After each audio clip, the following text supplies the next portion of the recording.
And we are back, folks, here on another edition of Inside University of Michigan. We like to go in depth with the people who make the place go, the people who make the place. And certainly the head man in charge when it comes to Michigan basketball is a guy, I know I'm dating myself, 20 years now. I remember this dude when he got his first college job in 2005, and then I looked up a couple years ago, I was like, Dusty's in the Final Four, right? Well, now Dusty is here on set. Dusty May is here on set, here inside the TMI studios. Dusty, welcome. It's great to be here, Sam. It's been a long journey since those days. Yeah, it's been a long journey, man. I want to reflect. You go back to 2005, getting that job at Eastern Michigan, sort of cutting your teeth in the coaching profession. I'm sure there are a lot of takeaways. What sticks with you the most from that time? Well, at the time, you don't realize how difficult it is to get your first job on the road, on the court, and I'm still very grateful to Coach Ramsey for that. But when I was a student manager for Coach Knight, I would go around in the summer and work basketball camps, and Coach Ramsey was assistant at Cal Berkeley, and I went out and spent a couple weeks. And then when I went back to Indiana, he was at Michigan at that time as an assistant, and so we always had a good connection and a relationship. So he gave me the job up here. We loved it here, and sometimes family and life gets in the way of your career, and we decided to make a move a little closer to home at Murray State. But I always followed the Eastern Michigan close. We actually brought our FAU team back here last year for a game, and it brought back a lot of fond memories and a lot of great people. So yeah, I'm sure there are aspects of who you are as a coach you take from each location. I want to dig into every stop. But that one in particular, your first one, what was maybe something that you took from that experience that you apply as a coach now? Well, I feel like as a head coach, I'm a little bit of a piece of everyone that I've worked for. And I was so enamored with how Coach Ramsey had such a presidential approach to everything, and he was so good with people. And then also it's when you're taking over a rebuild like we did, at that time, you can experiment, you can tinker, you can try some different things, and you know, that was a great experience for me. I coached some really good players. A few of them have gotten into coaching, and I've stayed in contact with a lot of those guys. A few of them came to our game, and then also the assistant coaches on staff. I maintained a friendship over the last 15 to 20 years with. Gotcha. So now, I won't say you're fully settled in to your role here as the head guy in charge of Michigan basketball, but certainly more settled. So as you've gotten more settled, as it started to sink in, and what are some of the things that you have gotten put in place already? Well, professionally settled, and that's a beautiful thing about our business. You know, you dive in because the windows are small, are short, and so you all focus goes towards your team and staff, and then you get all that done, and you're never done, but then you look around and you say, man, life's gotten away from me for this last month. So now it's time to kind of catch up with life, get caught up with the recruiting classes, but most importantly, getting to know the players that we brought in and trying to figure out what makes them tick, how they are as people, what type of relationships are they looking for. And so that's the fun part, though, because now we're getting into the coaching and, as you said, the people side of it. And it's been awesome having our guys on campus. So there's a lot that you hear out there. I know you're an avid follower of everything that's going on in college basketball. We all follow Twitter and whatnot. And I remember you saying when you got ready to take the job, one of the things as you met Coach Beilein, as you were finalizing the process with Ward, was you were kind of, hey, is this a place that you can really succeed, achieve, thrive, right? And you said you found out a lot of what you were hearing that were roadblocks weren't really roadblocks. But now that you're here, you can kind of distinguish what's a roadblock and what's a hill, what's a bump. Can you got to kind of feel for what the actual roadblocks are now versus what are just bumps in the road? Yeah, and from my very first conversation with Ward and Doug and the search firm, I felt they put most of it at ease. But they also work here, and they recruit, and we recruit. And so you're always putting forth your best foot. But from the beginning, it wasn't as if I heard these rumors and whatnot and was scared of the job, because I knew that the positives certainly outweigh any negatives at the University of Michigan. And every job, they're obviously there are pros and there are cons. And so then just meeting with Coach Beilein and being assured that he never faced any of those obstacles. And some of the obstacles aren't really obstacles. They're more of the way where I equated to this. One of the assistants that worked for Coach Knight years ago told me that obviously recruiting for Coach Knight was difficult, you know, because of he was never going to put on a special front. He was going to be who he was every single day, and he was going to demand the most out of everyone. So the pool was small, but they said also that pool, most of those guys want to play for Coach Knight, and it's kind of it's a little bit like that where, yes, we do have some constraints and restrictions on who we can bring to this great institution, but typically those that do cross that hurdle, then they want to come here and they want to play here and they want to go to Michigan. So once again, we decide to see the positives in those things and not look at them as negatives. And obviously with every job in the country, there are some bumps, and you navigate those bumps, you learn the culture and how things are done at that place, and you adjust accordingly. Yeah, one of the more obvious ones that we've experienced from an observatory standpoint is, listen, upperclassmen, when it comes to recruiting upperclassmen in the portal, that's kind of more of a roadblock here at Michigan than it is a bump like it might be at some other places. Fair to say? Yeah, but once again, there's a big pool of potential recruits floating around in the spring, and it's difficult to narrow that, to shrink that pool and to narrow the focus down, I guess, to put all of them through a funnel. And what it does, it naturally funnels through because there's a certain class that you really can't recruit, and it's just one subset. It's basically 25% of the guys in the portal you can't recruit, so there's still 75% more, and we're still at a world-class institution that might be the best university on the planet. So once again, we're not going to focus on the 25% we can't recruit, and we're going to put all of our intensity efforts into the 75% that we can. I'm glad you used the word intensity, man, because listen, I mean, it was evident that intensity is Dusty May. From the moment I saw you were at the building all the time, you're the one letting the guys in to play open gym, and that persists these days as a head coach, and now as basically a relationship builder and fundraiser when it comes to NIL, the intensity and that from that standpoint. What has the reception been for you out there on that trail? That's probably been the thing that I've been most pleased with. I've coached a lot of schools, and there's not a connection amongst every sport like there is at Michigan. At Florida, Jeremy Foley did a great job, and Scott Strickland of fostering a community amongst coaches that you can all help each other, you can all learn from each other. But the connection with football wasn't quite the same. Football and here, because of the humility of coach and more in his staff and all those guys, there's just a real camaraderie amongst coaches where you're learning from each other. You're stealing ideas. If you're at a school and you see a big time recruit, you're trying to support the guys because you want them to win as well, and you're all in this together. But I've never been anywhere where the former football players and the media personalities, everyone follows Michigan with the intensity and passion of a small town SEC football program, but also the academic pedigree of maybe a Stanford or places like that. So it's a really unique combination, but just how much those people care that are connected to Michigan, but also how receptive they've been to us and our staff and trying to help in any way that they can. Yeah, what I've noticed in talking to recruits of late is that's one perception that is being kind of knocked out of the park, this idea that Michigan is sort of lagging from an NIL standpoint. You talk to recruits who are coming on visits and we're talking to the actual coaches like, look, I can have NIL success at Michigan too. Is that something that you're sort of encountering now that, that misconception is kind of going away?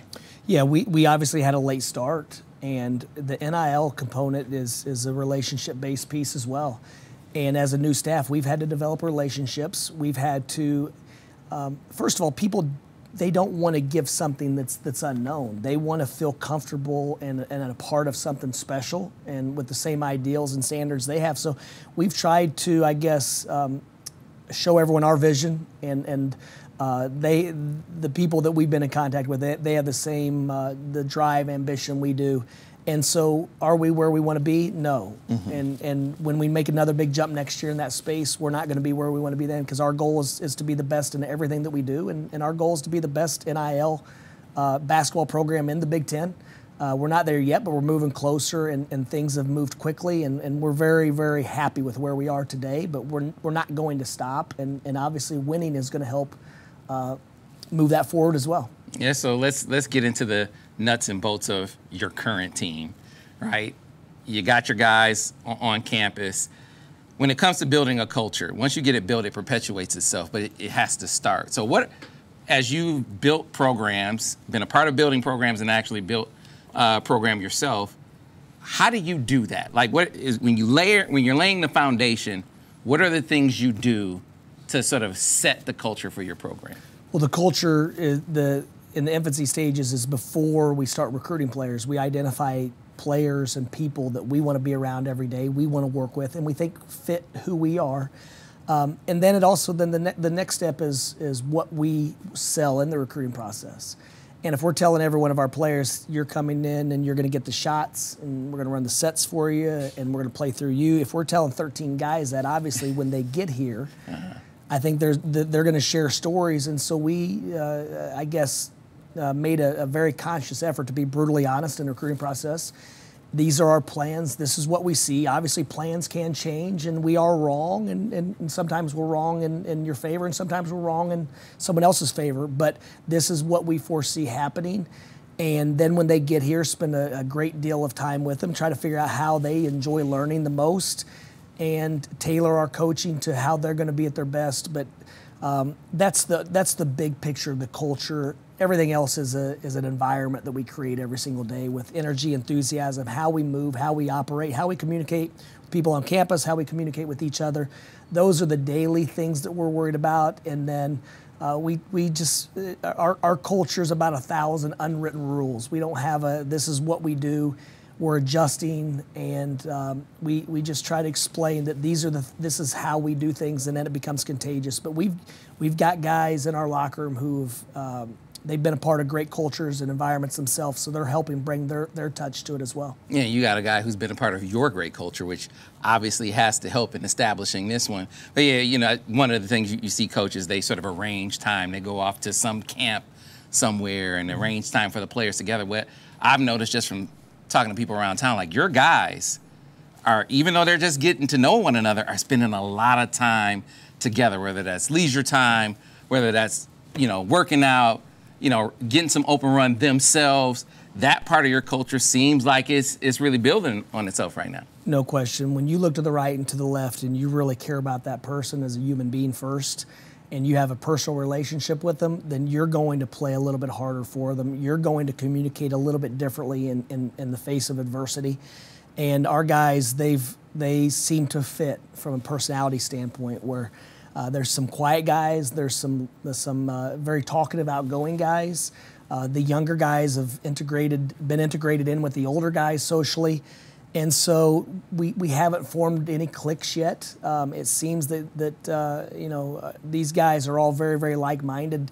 Their work ethic, they've spent a lot of time in the weight room, optional lifts, on the court, playing and working out together. So that's been very, very comforting, knowing that these guys have connected as people before the basketball stuff really even matters. Yeah, so I mentioned Vlad, having him come over is, you talk about kind of giving the guys a feel for, this is how coach is, this is what coach is looking for, this is what coach wants.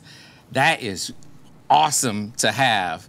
That's, from his perspective, what they're getting in you. What are you getting, and what are the fans going to see when they see Vlad, and what does he bring to the table for you? Well, he brings, number one, a work ethic and desire to improve. He's a guy that enjoys the overused word of process. He enjoys every rep in the weight room. He enjoys being in the locker room battling with his teammates, probably as much as he enjoys playing basketball. He just loves to compete.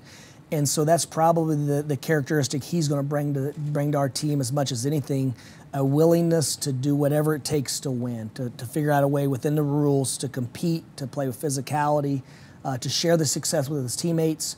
When he's not in, he'll be the biggest cheerleader for the guy that took his minutes. And so when you have a guy that's extremely talented, that's won at a high level, and he's also living it, he's walking the walk, it's a great starting point for our team. And he's also a good sounding board where he can give those guys a little more insight on myself and the assistant coaches. So I think that's important too, that they know that what we're telling them in the recruiting process is also going to be part of how we live our lives daily. We're not going to tell them we're going to spend a lot of time and invest in them while we're recruiting them and then hit the road and never spend time with them or invest in them when they're here. So I think he's a great ambassador for our coaching staff, and like I said, he walks the walk. Yeah, I mean, you just, sort of the little bit of FAU I was able to watch while you were there, and then sort of hearing you talk about Vlad. He affects winning in a lot of ways. But I can't remember if it was Drew or Kyle who says, you know what, he probably could affect winning more if he wanted to. He could probably affect winning more if he say, hey, coach, I need more touches. Hey, let me go to work more. Is that an aspect of him in this year that you anticipate being a bigger part of his game? We certainly need to find a way to get him a few more touches just because he's so efficient around the basket. And also, we want our guys to expand their game for their own individual success and careers after Michigan. But when it comes time to win games, then it's performance. And what do we all need to do to help this team win while putting aside our personal ambition for a team ambition? And so, yes, he's expanded his game. We do need to get him more touches, but he's a guy that his culture is that I have to give, and as long as we're winning, that's fine. But it is on us as a staff to figure out new creative ways to get him a few more touches in the flow while we're not, because it's very, very difficult to try to throw it into the post at 12 to 15 feet and then back down and score like it was, because that's the one area of the game where the officials let you play with great physicality. Especially in the Big Ten. Especially, you said it, not me.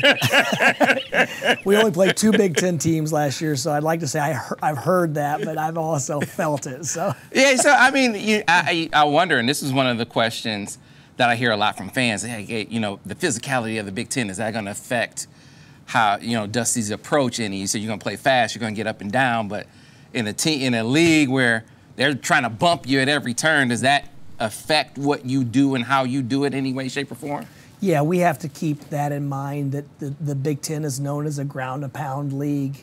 But we're still going to hunt the same shots that we hunted before, but we're going to have to do it a little bit differently. And if you look at our roster, I think the first thing that we did was to add more size. Mm-hmm. We went from being one of the shortest teams in the country at FAU to being one of the tallest teams in the country here at Michigan. And we don't feel like we've sacrificed a lot of skill and toughness and intensity. And so, yes, it will look a little bit differently. The sausage is going to be made a little bit differently, but the sausage, in our opinion, will look very similar as it did before. So you mentioned, just one more thing on Vlad, you said he's expanding his game. How? Where? Just being, I guess, more creative in his dribble handoffs, being able to add a little bit in a short roll game, but also making standstill three-pointers. I mean, I think if there's not a 7-footer in college basketball that's not aware of the NBA players, their size, shooting threes. Now, that's not ultimately what's going to allow these guys to make, achieve their dreams. It's still going to be the same things, how much they impact winning, and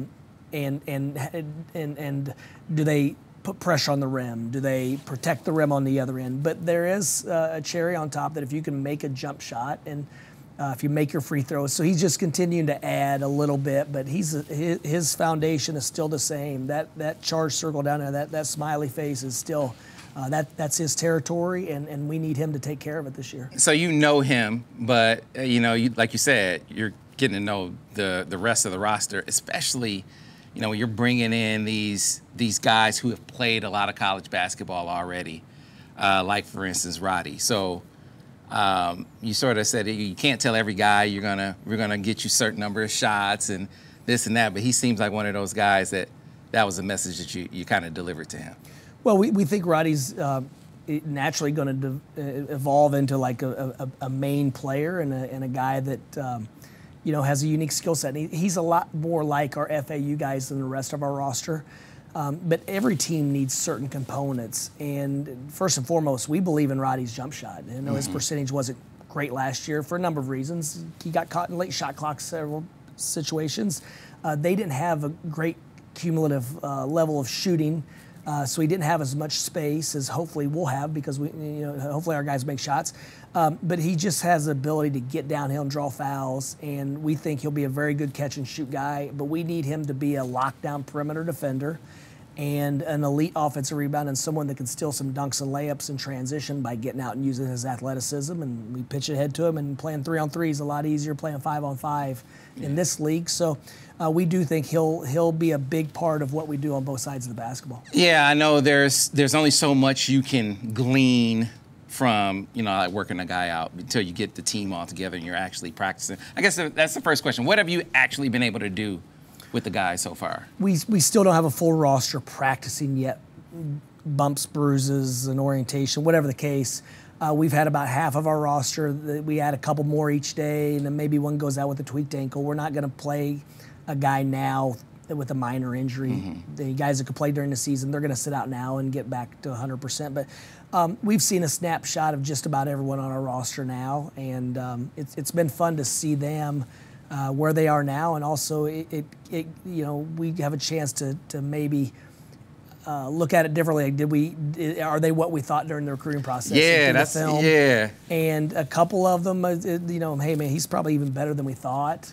And so yeah, it's been a real pleasant surprise. But also, just full transparency, myself and our staff, we're a group that sees the best in people. So it's just like the transfer portal. We're not going to dwell on something that one of these guys can't do. We're going to really appreciate the other things that they can do. Yeah, it's like we're dancing right now because you're hitting on like my next question. From what you've seen, and just sticking with Roddy for a minute, you can obviously get a confirmation of a lot of what you thought, but was there anything that, since you've been around him and worked him out, that's like, oh man, that's a little bit better than I thought it was going to be? Literally everything except his assertiveness. We want him to be a little more assertive, to be a little more physical, and a little more aggressive. But just seeing him shoot the basketball, he's got great shooting mechanics. He's got really, really sound balance on his shot. But also, like, he's an unselfish passer. And like the rest of our guys, there hasn't been one player on our team where I'm telling the staff after practice, man, we got to figure out a way to get him to think kick or to think pass. They've all been willing passers. And there aren't very many teams that really pass and share the ball well that don't have great chemistry. And so we felt from the beginning that if we brought in guys who were great teammates and who enjoyed passing and had positive assist-to-turnover ratios and come from winning programs, they weren't coming in thinking that it was going to be all about them, because if they were, then we're not going to be successful as a group.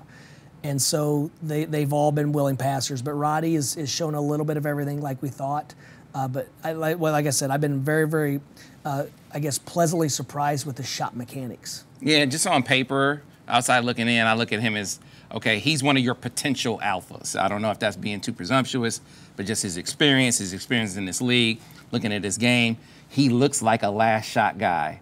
Not saying that you've established that, but is that going too far to say? I haven't thought that. We've always kind of been, and I say we've always, I've only been a head coach 6 years, but we've taken a lot of pride in having a different best player almost every night and having guys that take what the game gives them. And if he drives, catches in transition and he draws help, then we're going to trust he's going to make the right play and trust his teammates. So I don't think we ever think of it like that. Obviously, when you have a hot hand or you have someone with momentum, you're either going to use them to get the last shot or use them as a decoy to draw some attention to them so you can go to another guy that you trust. But we do think Roddy's going to check a lot of boxes for us to be successful. So you were very familiar with Rubin coming in. I heard you talk a lot about that. So you've seen him, you have some familiarity. But what about now that he's one of your guys? What else have you noticed about him that you didn't notice when you were playing against him? How curious and inquisitive he is as a player. He wants to be great. He's looking for any advantage, any new piece of information. And to be honest, we've picked his brain on a few things defensively about what he's looking at or what he's thinking in certain situations. But I've enjoyed being around Rubin as much as anyone. He's just another great human being, someone that you'd want to be your kid's summer camp roommate or whatever the case, marry your daughter. I mean, he's that type of human being. We've actually been very cautious. He had the torn hamstring last year. He's medically cleared, but we're bringing him back slowly just because we need him full go in December, January, February. And with Rubin, he's got such a high IQ and foundation that we know we don't need to rush him back now. But when he gets out there, the guys that haven't played with him, they'll notice that because he brings a real toughness and physicality to every single possession. You know, I hear you talk a lot about in your time here and even in past interviews, this is a right way to play basketball. Team basketball, right? And that's Tre. Like, he seems like the consummate point guard. At the same time, I mean, he also seems like a guy, much like we were talking about with Vlad, who is more capable than maybe people think of getting his own offense as well. Fair to say? We thought so during the recruiting process. He, once again, the ball came out of his hands. When there was a teammate open, he passed it. He's able to, if you go under ball screens, he's able to sit down because of his strength and range and make shots. And he's picked up a few concepts in our system quickly. Maybe quicker than even we anticipated, and he's been a great teammate and another guy who's kind of rallied the different groups and organized some activities for the guys. So he's a winner. He won a lot of basketball games, and we went after him early and aggressively for those reasons because we think he can really impact winning. Yeah, and so an interesting note, Vlad, I know he was doing an interview and talked about, hey, basically you're his family. He hasn't been around his family for some time. But he gets here and there's a familiar face in Nimari. So that's a real cool dynamic. Yeah. What's that been like, their connection? And then what is Nimari in your view? How does he fit into your master plan? Well, I'll begin with their connection with each other. At that time, Vlad spoke very little English and was really trying to figure his way out.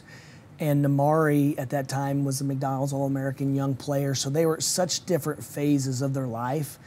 And I don't think they really knew each other well, and they only roomed together for a semester, but I think they both appreciated who the other one has become and how much they've grown as people and how mature they both are. And they're very similar, that they are guys that care about their teammates, and they're very conscientious of everyone around them. But Nimari has been, he tweaked an ankle, so he missed a few workouts, but he was a real pleasant surprise the first week. He shot the ball well. He made simple decisions. He kept the game really, really easy.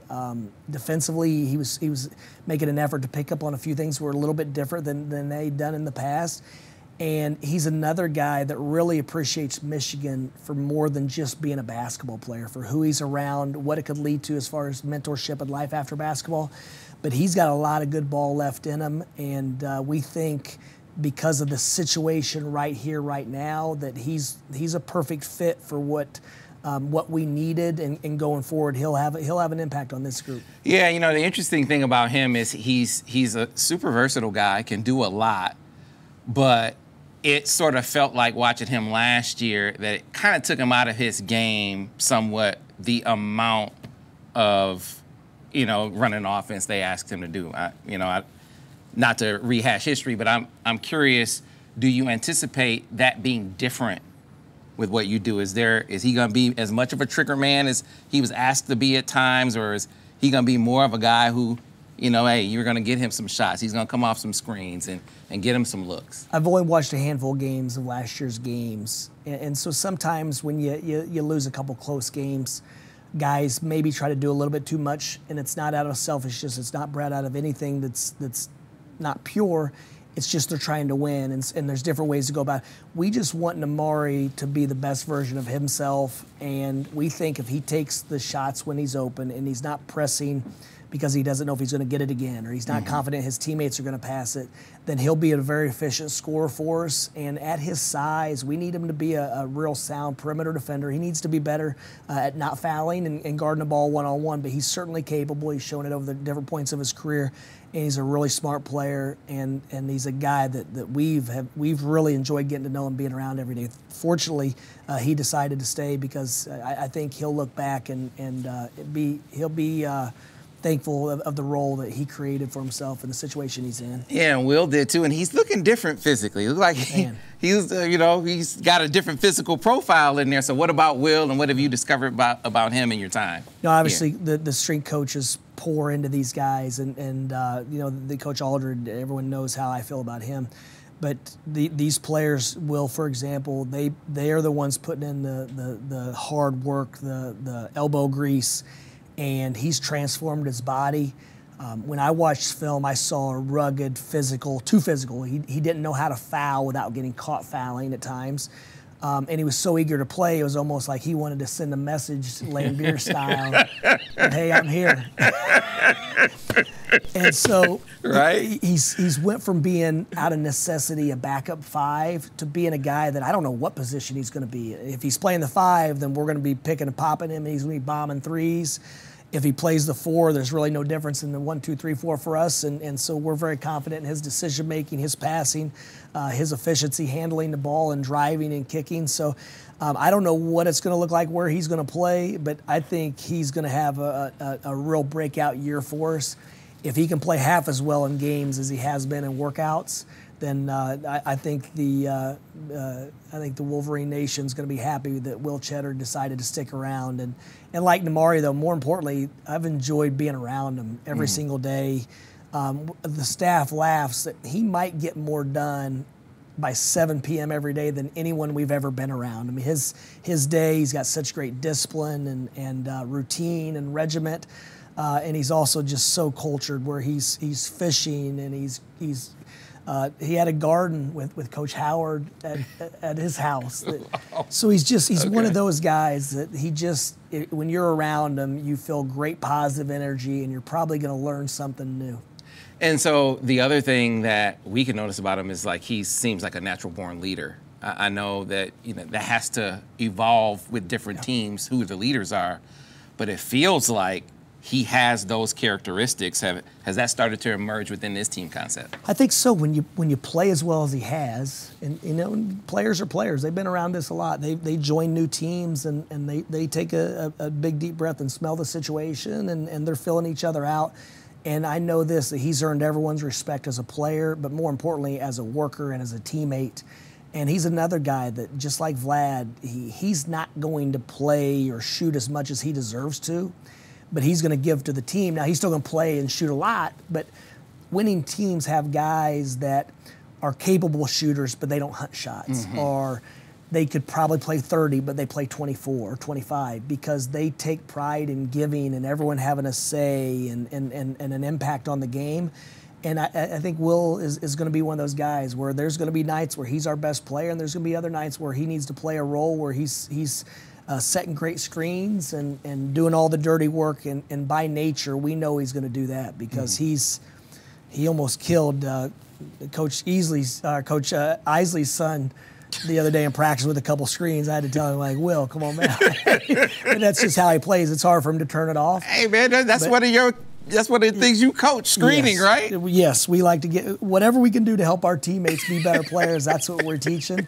But yeah, it's been fun to see his approach, and I know he's going to get extra possessions with hustle plays, and he's going to support his teammates and be a great teammate. So once again, he was one that, thankfully he was very connected to this place and decided to give us a shot. He's been awesome. Yeah, he makes the decision to stay. Nimari makes the decision to stay, and yet when Jace makes the decision to stay, that hits a little different. Obviously it's a very tough time, playing for your dad, and then to see it in, and then what does it hold? What does the future hold for you? And he decides he wants to stick it out at Michigan. What about that decision, and what have you seen from him? Well, first of all, Jace could go do anything and be successful. I mean, his personality. He could be a television executive. He could be a super agent. He could be an attorney. Whatever he wants to do, he's going to do it and do it well. He's a hard worker. He's likable. He's another guy that gives a lot to the team. And our conversations were that we're going to separate the player from the relative, from the son, because I was a fan of Juwan Howard, and I was a fan of the Heat when he was with the Heat. So there wasn't any of this of we need to. Obviously, that some things happened, and there were a lot of unfortunate events over the last couple of years for a lot of schools and since COVID and whatnot. But Jace expressed desire early on to stay, and when I spoke to his parents, it was just, hey, he's not your son. He's not Coach Howard's son. He's not your player. Like, right, yeah. He's with us now, and he's going to be treated exactly the same as everyone else. If he wants to stay, if he wants to leave, we'll help him, whatever the case. But he's been really good at workouts as well, and he's going to bring energy to some games. He's another guy that can guard multiple positions, and so those three guys, they're the definition of Michigan men, and they make every workout, every weight session better because they're there working with the intensity they do, and also just their presence. Yeah, man, and one of the things I noticed about Juwan, like the guys, some of the guys graduated, he was right there, front row, doing he was their coach, of course, but it felt like it was a Michigan thing too. Like, despite how it ended, that guy he's still bleeding blue. Well, first of all, he's a former player here, and so this is his program. As a former player, this is their program. I'm just a steward. I'm just here to help it be the best it can be, but they're the ones that laid it on the line for this place. So if you're a former player at Michigan, this is yours. It is not mine, and those guys are all welcome. But I had good conversations with Coach Howard. That's the first thing he said. He said, I'm a Michigan man, and I want Michigan to do well. And if you're the coach, then I'm going to support you. And if you need anything, let me know. And so that shows that, once again, the level of professionalism and humility, that it wasn't like Coach Howard forgot to coach. Circumstances happen in this profession that sometimes are avoidable and sometimes they aren't. It doesn't really matter. But it's the way you go on with your life. And I would be shocked to see him as an NBA head coach within the next 18 months or 24 months, whatever the case. And I'll be rooting like heck for him. Especially now that I'm coaching one of his sons. And so, that's the power of this place, that it's bigger than all of us. And, I'm very, very grateful to be sitting here with this Block M on me, because it means a lot to so many people. And we're going to do the best we can to put another banner up in Chrysler. Yeah, so the last guys that we talked about with Kyle and Drew were Sam and Danny. I don't know where they are in their process. But I'm curious, even if you can't work with them right now, you can bring me up to speed on that. If you have a better idea, having worked with the rest of the team, of how you think those guys are going to fit into what you want to do. Well, I'm very, very familiar with Sam. I've seen him play the last 3 years, so I've seen his progression. And full transparency, at the time we started recruiting Sam, I was going on my opinion of him before he went to college. And after watching him, I took a long look, a deep dive into his game, and I didn't realize how he had evolved into a guy that could really guard on the perimeter. He could switch 1 through 4, but also how he extended his range on his jump shot. Sam is a guy that could score 18 points and have the ball in his hands 9 seconds. It's kind of like the Ray Allen effect, where he's going to continue to add to his game and his skill set. But guys like Sam are rare and they're unique, that they just don't need it in their hands, but they're very efficient, and you have to account for them at all times. And at 6'10", you don't have to be nearly as open as guys our size. And so everyone on the floor is better when they're playing with a guy like Sam, because of the gravity he creates and the space that he will give his teammates. So we know what he is. And then Danny's one where we watch to make sure that he's as good as we think as we start to recruit him. But even after we signed him and he was out training in LA, I thought to myself, I'm going to pop in a couple games from earlier in the season or against an opponent I know. And I told the staff, I said, he's even better than we thought. I mean, his passing ability, his ball handling skills. I mean, he's a 7-footer in a guard. I mean, he's a guard in a 7-footer's body. And so Danny's going to be a guy that triggers a lot of our offense. I mean, it's going to be the decision he makes will impact what the other 4 guys do as far as movement and spacing. And we're going to use him in a lot of different ways. And hopefully we get him and Sam in position to squeeze off a lot of threes. And then, we're going to have some real versatile, big, skilled lineups on the court. And now those guys got to take the challenge of guarding smaller, quicker players. And if they do that, then the positives will certainly outweigh the negatives of the group. Yeah, interesting thing when you take over a program, you bring in this many transfers. Everybody's new, not just the freshmen, right? So, they come in and they're getting acclimated along with their teammates. but at the same time, it's their first go around. So what about Durral? What about? Well, we might as well let the cat out of the bag. Durrell's fat. Okay, well, I hear you. Hey, I call him fat all the time. He's fat. That's Phat. He's fat. To everyone that knows him.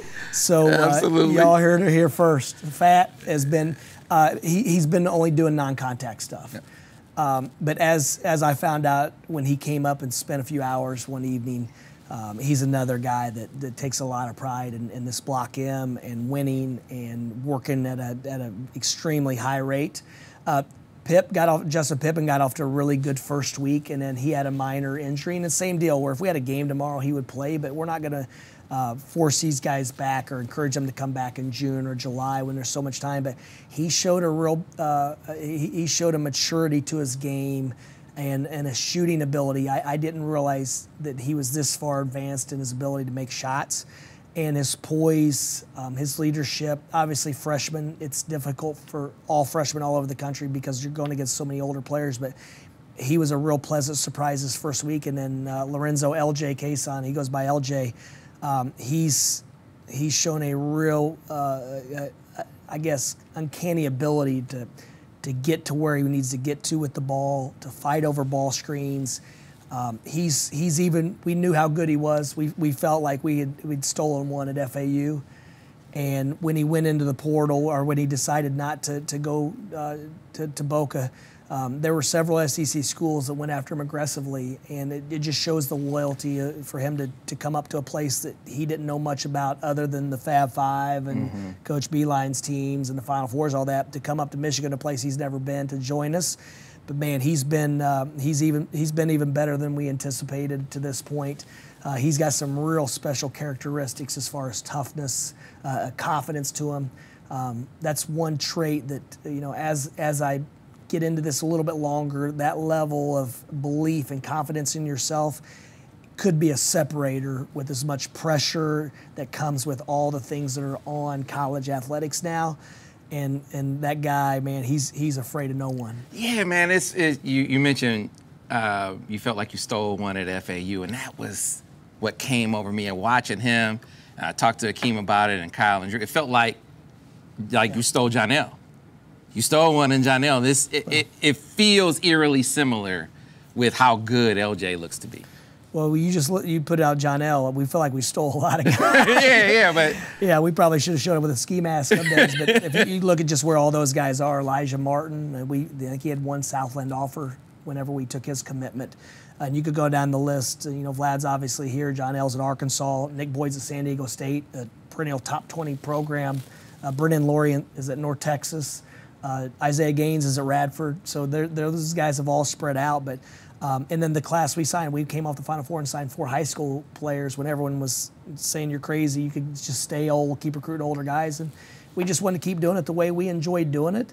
And but yeah, he's, like I said, you never know what to expect with a freshman. And typically when you bring them in, one's a lot better than you thought, one's not quite as good as you thought, and one's exactly what you thought. And they've all been a little better than I anticipated just because of the acclimation from high school to college is so different. The best leaders sort of, in the people they hire people who complement them in ways that I feel like this staff compliments you. Was it intentional, the defensive acumen that you went out, that obviously, Mike, he is known, he talked about it, it's like, that's my forte. Same thing as we sat here and we were going over the course of the conversation. All of the coaches said, Coach is a great coach all around, offensive guru, but I feel like I can sort of help with the defensive end of the court. Was that an intentional thing as you went out on the hiring circuit to say, hey, I'm looking to add these traits to my coaching staff? Well, absolutely. When you look, we bring in 2 guys on the staff that have coached the top 5 defense in the country. And as an assistant, I was a defensive coordinator where I coached top 5 defenses in the country. But our job's changing. It's very difficult to control the details and also the accountability on both sides of the basketball now. And that's the best ones can. The Hall of Famers, they can do it. I'm not there yet. And so, yes, I needed help in a lot of areas. And I'd be remiss to say at FAU last year we took a step back, but we had some really sound defenses at FAU, and Kyle Church had a big role in that. So it's going to be more of a defensive group on that side of the ball, where Coach Boynton and Coach Joyner obviously they're very, very well versed in coaching defense at a high level. And Coach Boynton, with his head coaching experience, he'll spearhead it, but he's going to have some guys working side by side with him that Kyle Church might be as gifted as a scouting coach as I've been around. And then I've always been enamored with the St. Mary's program. So if those guys, yes, them being a part of elite defensive, that was very important, but their drive, their passion to teach, their commitment to the players, that's ultimately why they were hired here. And so, but the being versed in coaching elite defenses is definitely icing on the cake. Yeah, that was one of the things when we talked to Justin as well. He was like, I feel like, while we're going to contribute in a lot of different ways, he said, don't call me the defensive coordinator, but if you're asking what my strength is that I bring to the table, I really feel like this is something I'm going to be able to add to the equation. And in addition to that, I've been a switching coach for majority of my career. And La Tech, we hung our hat on pressing and switching. And then our best teams have been their switching teams. And I didn't know if we can play that same way on the defensive side of the ball. So I also felt like those guys, they've taught a different system. Mm-hmm. And regardless, they were going to know the nuances that it would take us switching coaches a little bit of time to adjust. Obviously, we've coached it a lot of different ways, but when you coach a certain system for a number of years, you can see what the other team is trying to do before they do it, and every adjustment at the drop of a hat. When it's a different style or system, there's still that readjustment period that I didn't think we had time to make because of the talent of our roster. Yeah, I don't want to be reductive when I talk about what you are as an offense, but I hear you kind of breaking it down for lay people. Say, hey, look, we're going to play with pace. We're going to shoot a lot of threes. We're going to share the basketball. If we talk about what you envision this team or this program being defensively, how would you describe that? If you promise not to tell our players, I love offense. I want to see that scoreboard ding and ding, ding, ding, ding, ding. I think that's what people want to watch. That's what we've sold. I think players want to play like that. Now it's much more difficult to say it than it is to do it, to have that commitment to running. But it's a style that we're committed to playing and growing through. And like I said, we're going to hold them accountable defensively, and that's going to be my job as a head coach, to hold them accountable to the details. But the details are going to be coached by that group led by Coach Boynton.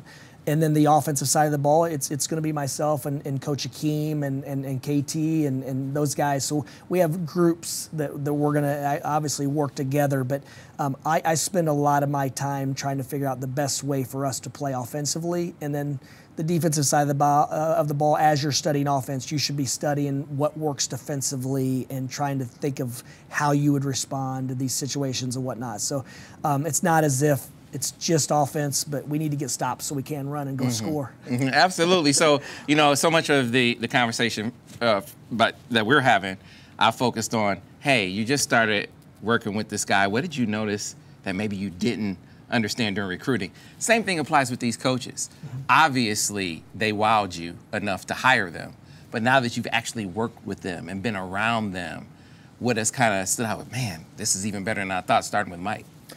Well, once again, he did a very, very good job at Oklahoma State. His body of work is extremely sound. They had the probation. They had some adversity that, at the end of the day, no one cares. It's results oriented. So it's a product. He's here because of maybe some unfortunate events that he had nothing to do with.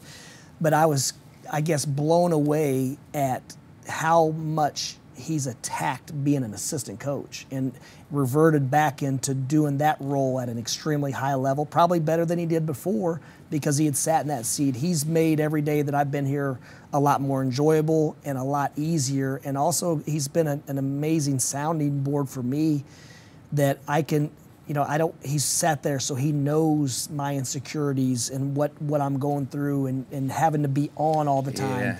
And so he's helped me just look at certain things from a different perspective. But I've just been blown away at how he's attacked the job with a similar passion that I and the rest of the staff do. And so it's, you know, you never know until you work with people how consistent they are and what really makes them go. And these guys I've been, once again, pleasantly surprised that there hasn't been any drop-off from my expectations to reality. And so you obviously have worked with the king. I mean, I imagine there aren't many surprises with him at this point. Very, very similar traits as Matt Aldred, that these guys are dying to get better every day and find a better way for what they're doing. And they give every ounce of energy and passion to the players they work with. And that's the thing that made Akeem my first call when I did get this job, was because I knew that no matter how well it's going, his desire to get better and improve that day, it's not going to waver based on how we feel about winning or losing game or our emotion in the moment. It's getting to the next thing and find a way to be better. And then if we did happen to lose that game, then we're going to fight like crazy to make sure we don't ever lose that way again.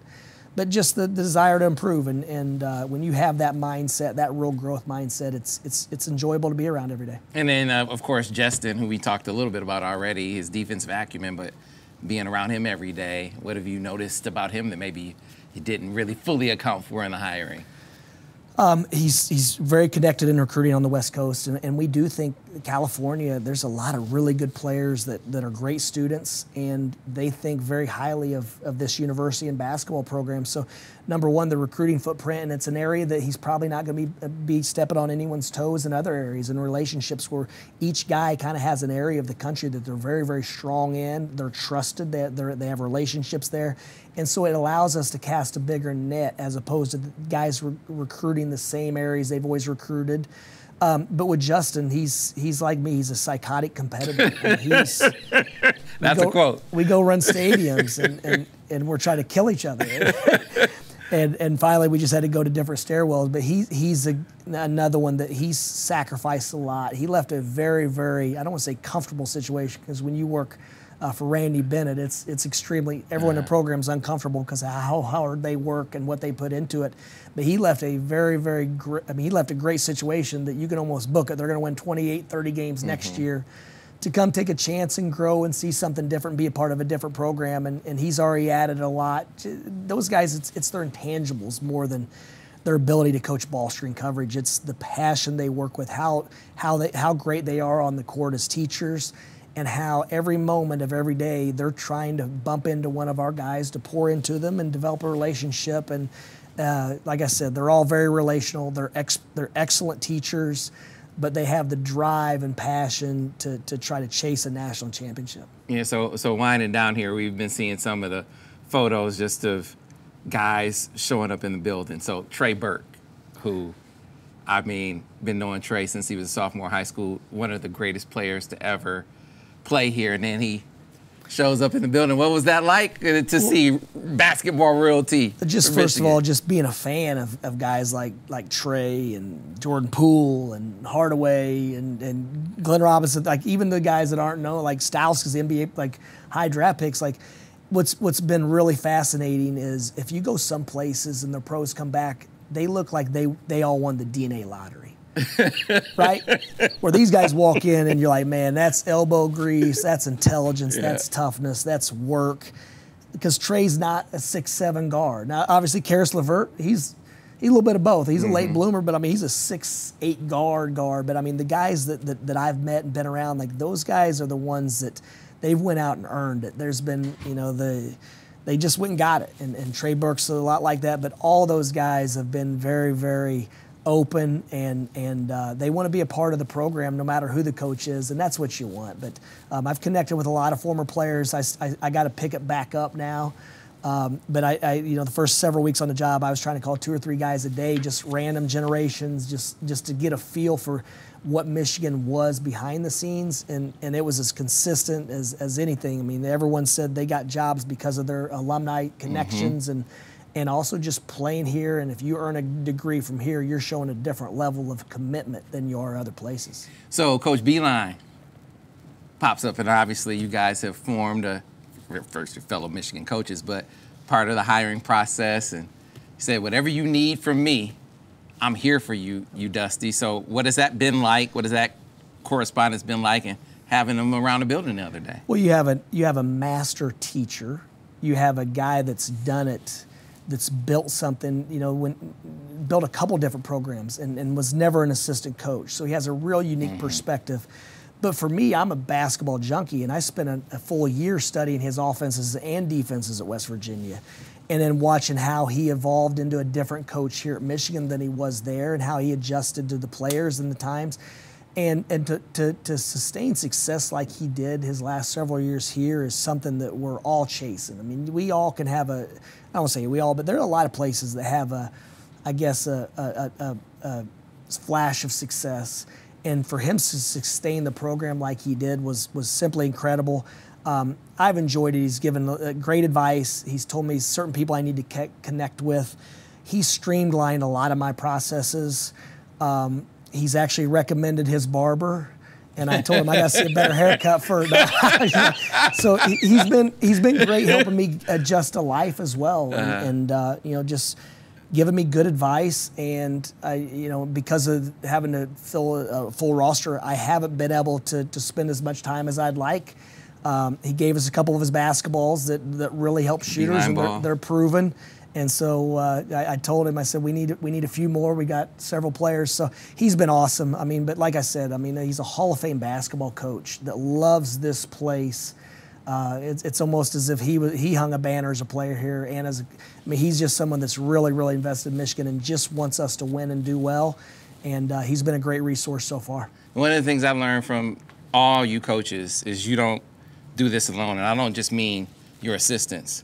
I mean your partner, your wife. We got to know Kathleen Beilein over the years. Tell us about Anna.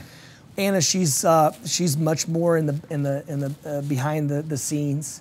Our boys are priority number one. No doubt. And our family, extended family is number two, and then our basketball family is number three. She loves having our players over to the house.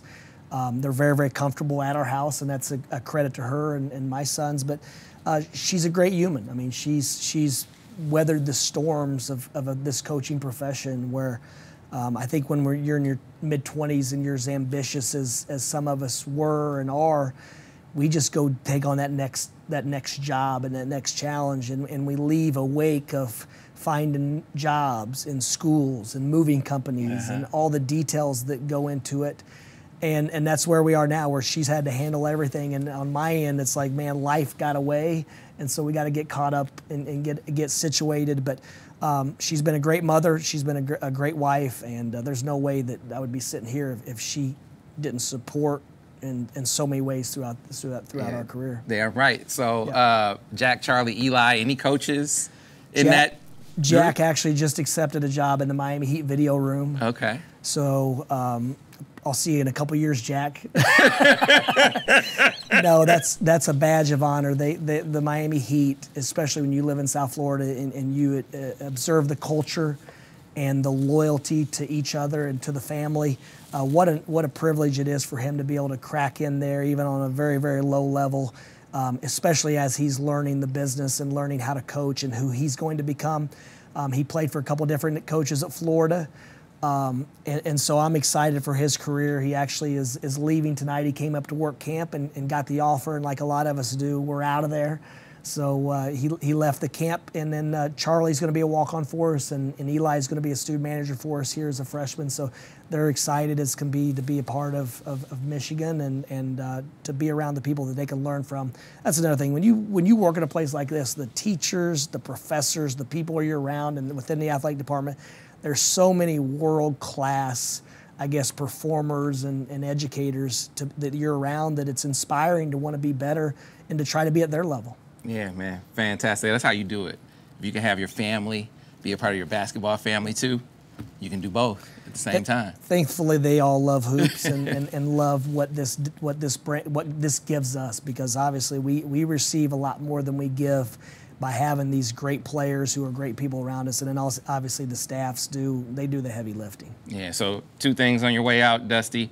If you can lay out what the rest of the spring schedule looks like, when do you think that you'll have the full complement of players where you can start working on it, and tell the folks about getting their season tickets? Well, season tickets, I'd pick them up now.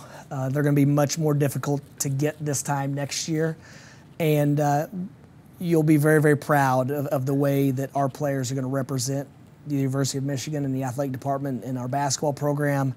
The schedule is really, really close to being released. I've been accused of being the village idiot for the schedule we've put together in year 1. But we want to challenge our players. We want to grow. We want to improve. And the only way you do that is by playing the best.